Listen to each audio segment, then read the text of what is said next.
आज आपण मस्त चविष्ट घेरलेलं पिठलं बनवणार आहोत.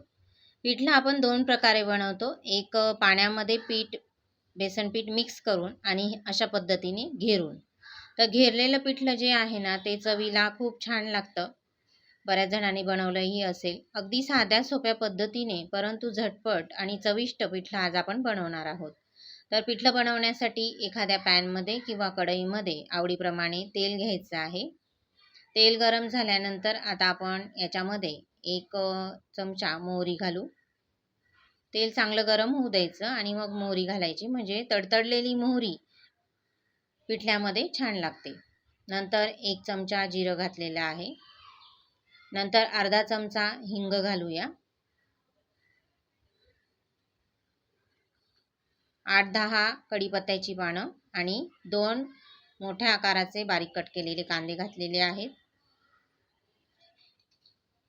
आणि 10 ते 12 लसूणच्या पाकळ्या आणि 5-7 हिरव्या मिरच्या खलबत्त्यामध्ये ठेचून घ्यायच्या आहेत आणि तो ठेचा आपल्याला ह्या पिठल्यामध्ये फोडणीमध्ये घालायचा आहे. असं ठेचून घेतल्यामुळे पिठल्याला चव खूप छान येते. तर या ठिकाणी तुम्हाला किती तिखट पाहिजे त्या प्रमाणामध्ये हिरवी मिरची आणि लसूण घालायचं आहे. लसूण थोडासा जास्त घातला ना पिठल्यामध्ये की पिठलं चविष्ट लागतं, म्हणून लसूण थोडा जास्त घालायचा. तर या ठिकाणी खलबत्त्यामध्ये हिरवी मिरची आणि लसूण ठेचून घेतला आणि त्या या ठिकाणी फोडणीमध्ये घातलेला आहे. आता कांदा, लसूण, हिरवी मिरची मस्त कच्चापणा जाईपर्यंत परतवून घ्यायचा आहे. कांदा थोडासा सोनेरी रंगावर परतवून घ्यायचा. या ठिकाणी आपली फोडणी तयार झालेली आहे. कांदा चांगला परतवलेला आहे. अर्धा चमचा आपण हळद घालूया. आवडीप्रमाणे तुम्ही हळद घालू शकता. फोडणी आपली तयार झालेली आहे. आता आपण ह्या फोडणीमध्ये पाणी घालणार आहोत, कारण की आपण घेरून पिठलं बनवणार आहोत, म्हणून अगोदर पाणी घालायचं. आता तुम्हाला किती पिठलं पाहिजे त्या प्रमाणामध्ये पाणी घालायचं. चवीप्रमाणे मीठ घालूया.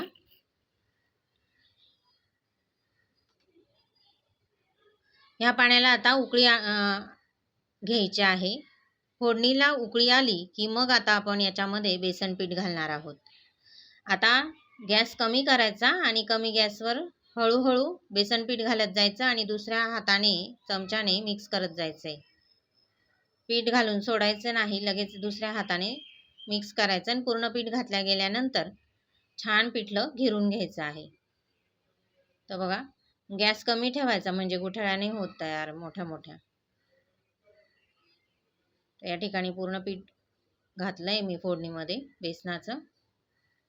आता हे बेसन आपण घेरून घेणार आहोत आणि चमच्याच्या सहाय्याने असं जर थोड्याशा गुठळ्या असतील तर त्या मोडून घ्यायच्या.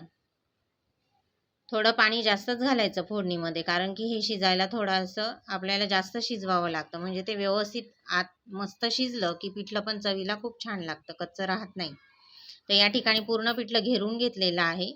आता झाकण झाकून आपण 10-15 मिनिट हे पिठलं शिजवून घेणार आहोत. चांगलं शिजवून घ्यायचं आहे पिठलं. 10-15 मिनिटानंतर बघूया, मस्त असं गरमागरम पिठलं आपलं या ठिकाणी तयार झालेलं आहे. आता याच्यामध्ये छान बारीक कट केलेली कोथिंबीर घालू आणि गॅस बंद करू. तर आपलं पिठलं तयार झालेलं आहे. सगळ्यात शेवटी कोथिंबीर घालायची, मस्त स्वाद येतो मग पिठल्याला. आता ही कोथिंबीर मिक्स करून घेऊ. छान चविष्ट असं पिठलं या ठिकाणी आपलं तयार झालेलं आहे. सर्विंग प्लेटमध्ये काढून घेऊया.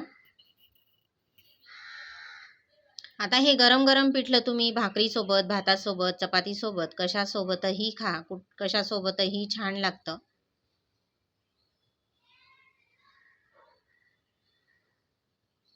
हिरव्या भाज्या खाऊन कंटाळा येतो किंवा उन्हाळ्याच्या दिवसांमध्ये भाज्या महाग मिळतात, अशा वेळेला आपण आठवड्यातून एखाद्या वेळेस तरी पिठलं बनवतो. तर असं घेरलेलं पिठलं, 2 प्रकारचे पिठले बनवले जातात. तर अलटून पलटून अशा पद्धतीने बनवलं तर पिठल्याची चव पण खूप छान लागते.